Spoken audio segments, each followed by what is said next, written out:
हिमाचल प्रदेश में मंत्री पद मिलने के बाद पहली बार औद्योगिक क्षेत्र बद्दी पहुंचे कर्नल धनीराम शांडिल।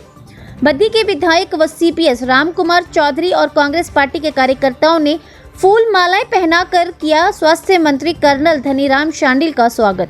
वहीं पर स्वास्थ्य मंत्री कर्नल धनीराम शांडिल ने की स्वास्थ्य विभाग, श्रम विभाग और ड्रग विभाग के अधिकारियों के साथ बैठक, जिसमें इन विभागों में आ रही समस्याओं के बारे में चर्चा की गई। बीबीएन में स्वास्थ्य सेवाओं में आ रही कमियों को लेकर बैठक में चर्चा की गई। साथ ही नकली दवाइयों की बात हो या दवाइयों के सैंपल फेल होने का मामला हो, उसको लेकर ड्रग विभाग के साथ बातचीत की गई। वहीं श्रम विभाग के अधिकारियों से भी बैठक में चर्चा की गई। वहीं पत्रकारों से बातचीत के दौरान स्वास्थ्य मंत्री कर्नल धनीराम शांडिल ने स्वास्थ्य सेवाओं को सुदृढ़ करने की बात कही। साथ ही पत्रकारों द्वारा नालागढ़ अस्पताल के अंदर से मरीजों को दवाइयां मुहैया न करवाने के सवाल पर मंत्री ने कहा कि इसके पीछे बड़ी गड़बड़ी की आशंका नजर आ रही है, जिसको लेकर सरकार गंभीर है और इस मामले में कड़ी कार्रवाई की जाएगी। साथ ही उन्होंने कहा कि बीबीएन में स्वास्थ्य एक बड़ा मुद्दा सामने निकल कर आ रहा है। अस्पताल में डॉक्टरों की कमी को जल्द पूरा किया जाएगा। साथ ही अन्य जो भी समस्याओं के बारे में उन्हें अवगत करवाया जा रहा है, उस पर सरकार गंभीरता से कार्य करेगी ताकि जनता को किसी भी प्रकार की समस्याओं का सामना न करना पड़े।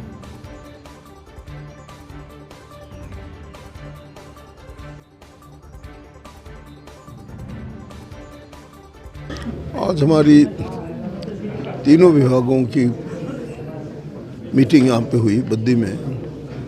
Health department, labour and employment और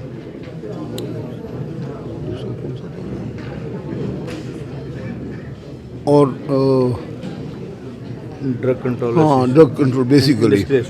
हाँ, तो हमने देखा कि हमारे पास काफ़ी कई जगह बहुत शॉर्टफॉल है, बहुत पद भरने बाकी हैं और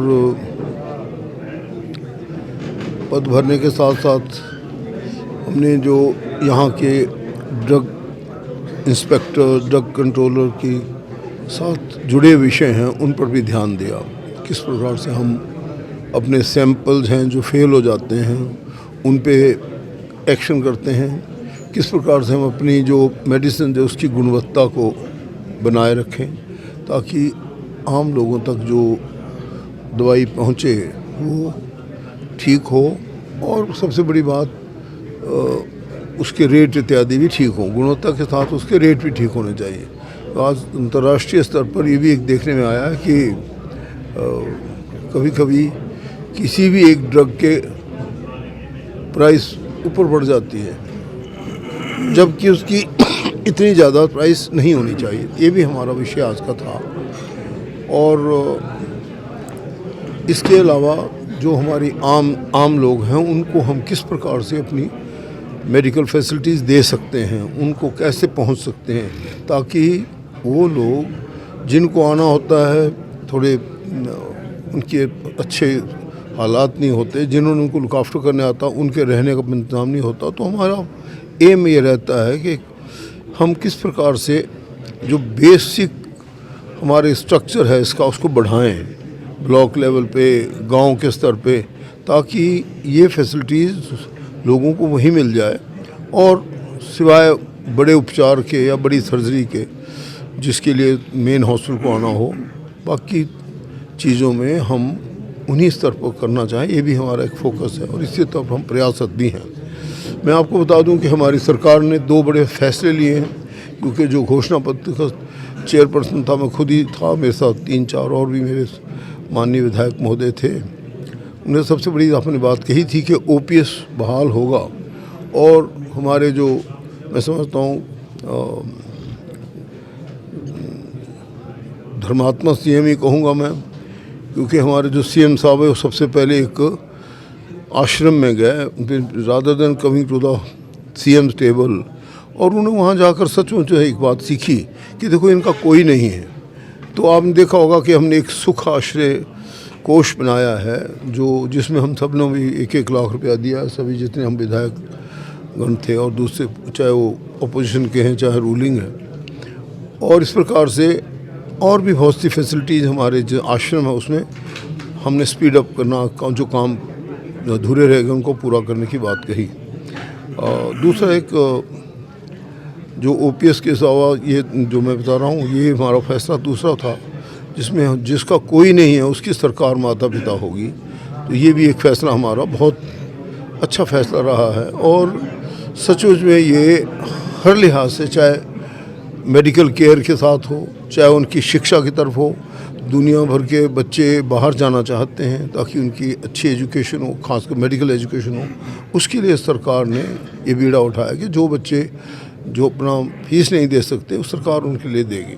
ये भी हमारा एक बहुत बड़ा फैसला है। सर एम्प्लॉयमेंट का दिया 1 लाख लोग और एम्प्लॉयमेंट का भी सेंक्शन किया ना। हाँ, वो भी उस तरफ भी हमारा काम हो रहा है। जो हमने रोज़गार देने की बात कही है, हमने जितने भी आज मैं देखता हूँ ज़्यादा हमारे आउटसोर्स एम्प्लॉयज़ हैं, उनके लिए भी नीति बनानी ज़रूरी है, क्योंकि आउटसोर्स एम्प्लॉय मीन वो एक प्रकार से उनको कुछ भी पता नहीं कितने साल बाद वो उनको कॉन्ट्रैक्ट पे आएंगे, कितने साल बाद उनको कैसे कर पाएंगे वो अपना जीवन यापन, ये एक प्रश्न रहता है। इसलिए हम चाहते हैं कि उनकी भी नीति बने। वो भी बात आज हमारे सर हॉस्पिटल्स जो है, एक नालागढ़ है और एक बद्दी में जो सर भी निर्माणाधीन है।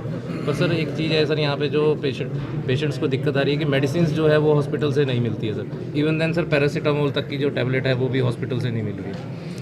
आपका बिल्कुल ठीक प्रश्न है। मैं आज की हमारी इस कॉन्फ्रेंस में ये भी एक विषय था, और जो मुफ्त की दवाइयाँ हैं वो उसमें कोई प्रोक्योरमेंट प्लान में का कुछ टेक्निकल हैसल हुई है, उसको ठीक किया जाए। सर जो करोड़ों रुपए की दवाइयाँ जाती कहाँ है सर, ये जो सरकार देती है हॉस्पिटल तो सब कहाँ जाती है? नहीं, प्रोक्योरमेंट की ड्रिल में थोड़ा फॉल्ट रहा है, और प्रोक्योरमेंट के इसीलिए तो ये मैं जो गाहे लेता रहता हूँ, इसका मतलब ये सिर्फ ये है कि हम जो भी इसी दिक्कतें हैं उनको दूर करें। सर हॉस्पिटल स्टाफ की तरफ हमारा ज़्यादा ध्यान है, और हम वो जितने भी पद हमारे भरे नहीं हैं, कम से कम 80% पद तो वर्केबल बनाने के लिए करने हैं। वो हमारा एक सबसे महत्वपूर्ण आजकल का जो हमारे काम करने में पहली महत्वपूर्ण बात यही है कि हम किस प्रकार से खासकर अपने जो कार्य जिन्होंने काम करना होता है, पैरामेडिक्स और जो स्वास्थ्य कर्मी हैं, उनकी कमी है, और डॉक्टर की भी विशेष का कमी है। इस ओर हम पूरा ध्यान दे रहे हैं और एक अच्छा कैबिनेट पेपर बना रहे हैं ताकि किस प्रकार से हम इन खाली पदों को भरें। हम वहाँ पे भी आएंगे, हम तो सब हॉस्पिटल में जाएंगे। मैं तो प्राइमरी हेल्थ सेंटर तक भी जाने के लोगों को थोड़ा समय का ही रहता है, जब भी मिलेगा तो नालागढ़ अवश्य होगा। हिमाचल प्लस न्यूज के लिए नालागढ़ से सुरेंद्र सिंह की रिपोर्ट।